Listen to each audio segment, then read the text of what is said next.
Hi students.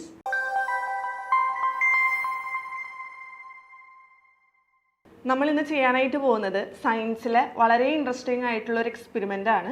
അപ്പം നമുക്ക് ഈ എക്സ്പെരിമെൻറ്റിന് ആവശ്യമായിട്ടുള്ള എക്യുപ്മെൻറ്റ്സ് ആണ് ടീച്ചർ പറയുന്നത്.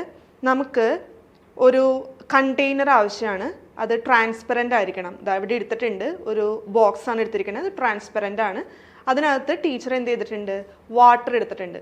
സോ ആദ്യത്തെ നമ്മുടെ അപ്പാരറ്റസ് എന്ന് പറയുന്നത് ഒരു ട്രാൻസ്പെറൻറ്റ് ഒരു ബോക്സ് ആണ്. അതിനകത്ത് വാട്ടർ എടുത്തിരിക്കുന്നു. രണ്ടാമതായിട്ട് നമുക്ക് ഈ എക്സ്പെരിമെൻ്റ് ചെയ്യാനായിട്ട് ആവശ്യം പെപ്പർ പൗഡറാണ്. ഓക്കെ, അപ്പം നല്ല ഫൈനലി പൗഡേർഡ് ആക്കിയിട്ടുള്ള പെപ്പർ പൗഡർ ടീച്ചർ എന്ത് ചെയ്തിട്ടുണ്ട്, എടുത്തിട്ടുണ്ട്. ഇനി നമുക്ക് ഈ എക്സ്പെരിമെൻ്റ് ചെയ്യാനായിട്ട് ആവശ്യമായിട്ടുള്ളത് സോപ്പ് സൊല്യൂഷനാണ്. അതും നമുക്ക് ഈ ഒരു എക്സ്പെരിമെൻറ്റിലേക്ക് ആവശ്യമായിട്ടുണ്ട്. അപ്പോൾ ആദ്യത്തെ നമ്മുടെ സ്റ്റെപ്പ് എന്ന് പറഞ്ഞാൽ നമ്മൾ എടുത്തിരിക്കുന്ന ഈ വാട്ടറിനകത്തേക്ക് നമ്മൾ എന്ത് ചെയ്യുക, നല്ല പൗഡേർഡ് ആക്കിയിട്ട് വച്ചിരിക്കുന്ന പെപ്പർ പൗഡർ എന്ത് ചെയ്യുക, നമ്മൾ ആഡ് ചെയ്യുക. നല്ല പൗഡേർഡ് ആയിരിക്കാനായിട്ട് നമ്മൾ ശ്രദ്ധിക്കണം. ഓക്കെ, നമ്മൾ പെപ്പർ പൗഡർ ആഡ് ചെയ്തു. നിങ്ങളുടെ എന്താണ് നിങ്ങൾക്ക് ഇതിൽ ഒബ്സർവ് ചെയ്യാനായിട്ട് സാധിച്ചത്? അതായത് നമ്മൾ പെപ്പർ പൗഡർ ആഡ് ചെയ്യണ സമയത്ത് നമ്മുടെ ഈ വാട്ടറിനകത്ത് എന്ത് ചെയ്യുന്നുണ്ട്, ഈ പെപ്പർ പൗഡർ ഇങ്ങനെ പൊന്തി കിടക്കുന്നതായിട്ട് നിങ്ങൾക്ക് കാണാനായിട്ട് സാധിക്കും. അതിന് കാരണം എന്താണ്? സർഫസ് ടെൻഷനാണ്. ഓക്കെ, സർഫസ് ടെൻഷൻ എന്ന് പറയുന്ന ഫിനോമിനനാണ്. ഇങ്ങനെ ലൈറ്റ് വെയ്റ്റഡ് ആയിട്ടുള്ള പാർട്ടിക്കിൾസ് ഇങ്ങനെ വാട്ടറിനകത്തൊക്കെ ഫ്ലോട്ട് ചെയ്ത് നിൽക്കാനായിട്ട് കാരണമാവുന്നത് വാട്ടറിൻ്റെ സർഫസ് ടെൻഷൻ എന്ന് പറയുന്ന ഒരു ഫിനോമിനനാണ്. ഇനി നമ്മൾ ചെയ്യാൻ പോകുന്നത് ടീച്ചർ ജസ്റ്റ് ഈ പറയണ വാട്ടറിനകത്തേക്ക് ഞാൻ ജസ്റ്റ് ഒന്ന് എൻ്റെ കൈ ജസ്റ്റ് ഒന്ന് മുക്കുന്നുണ്ട്. എന്താ, എന്തെങ്കിലും വ്യത്യാസം നിങ്ങൾക്ക് ഫീൽ ചെയ്തോ? ഇല്ല അല്ലേ? ജസ്റ്റ് നമ്മളിങ്ങനെ ഒന്ന് മുക്കി, ജസ്റ്റ് നമ്മളൊന്ന് കൈ മുക്കി നോക്കിയിട്ടുണ്ടെന്നുണ്ടെങ്കിൽ പ്രത്യേകിച്ച് യാതൊരു വ്യത്യാസവും ഉണ്ടാവുന്നില്ല അല്ലേ?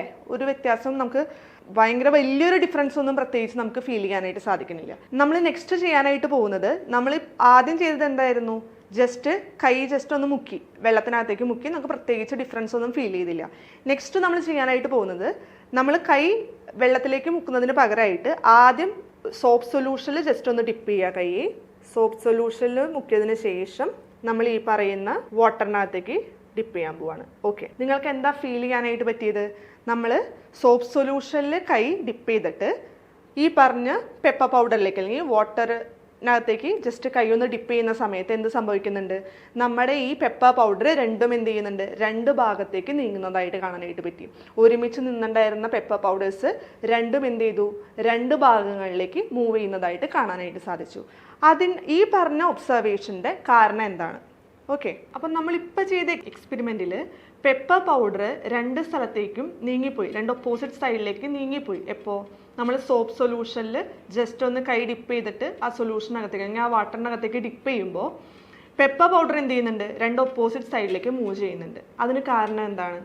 നമ്മുടെ സോപ്പ് സൊല്യൂഷൻ എന്തിന് കാരണമാവും? സർഫസ് ടെൻഷൻ കുറയ്ക്കുന്നതിന് കാരണമാവും. സോപ്പ് സൊല്യൂഷൻ സർഫസ് ടെൻഷൻ കുറയ്ക്കും. അപ്പോൾ നിങ്ങൾക്കറിയാം, നമ്മൾ ആദ്യം വാട്ടർ എടുത്തിട്ട് അതിലേക്ക് പെപ്പർ പൗഡർ ആഡ് ചെയ്യുന്ന സമയത്ത് പെപ്പർ പൗഡർ ഫ്ലോട്ട് ചെയ്ത് കിടക്കാനുള്ള റീസൺ സർഫസ് ടെൻഷൻ ആണെന്ന് ടീച്ചർ പറഞ്ഞു അല്ലേ? ഇനി നമ്മൾ സോപ്പ് സൊല്യൂഷൻ ആഡ് ചെയ്യുന്ന സമയത്ത് എന്താ സംഭവിക്കുന്നത്? ഈ സർഫസ് ടെൻഷൻ എന്ത് ചെയ്യും, കുറയും. ഈ സർഫസ് ടെൻഷൻ കുറയുന്നത് കാരണമാണ് എന്ത് സംഭവിക്കുന്നത്, നമ്മൾ ആഡ് ചെയ്ത അല്ലെങ്കിൽ ആ പെപ്പർ പൗഡർ രണ്ട് സൈഡിലേക്ക് മൂവ് ചെയ്യാനായിട്ടുള്ള റീസൺ. അപ്പോൾ നിങ്ങൾക്ക് ഈ എക്സ്പെരിമെൻറ്റ് ഇഷ്ടപ്പെട്ടു എന്ന് മിസ് വിചാരിക്കുകയാണ്. അപ്പോൾ ഇതുപോലത്തെ എക്സ്പെരിമെൻറ്റ് നിങ്ങൾക്ക് കാണാനായിട്ട് നമ്മുടെ ചാനൽ എന്ത് ചെയ്യുക, സബ്സ്ക്രൈബ് ചെയ്യുക. അതേപോലെ തന്നെ വീഡിയോ ഇഷ്ടപ്പെട്ടു എന്നുണ്ടെങ്കിൽ വീഡിയോ നിങ്ങൾ എന്ത് ചെയ്യുക, നിങ്ങളുടെ ഫ്രണ്ട്സിന് എല്ലാവർക്കും ഷെയർ ചെയ്യുക. ഓക്കെ, മറ്റൊരു വീഡിയോ ആയിട്ട് മറ്റൊരു എക്സ്പെരിമെൻറ്റുമായിട്ട് നമുക്കിനി വീണ്ടും കാണാം. അതുവരേക്കും താങ്ക് യു.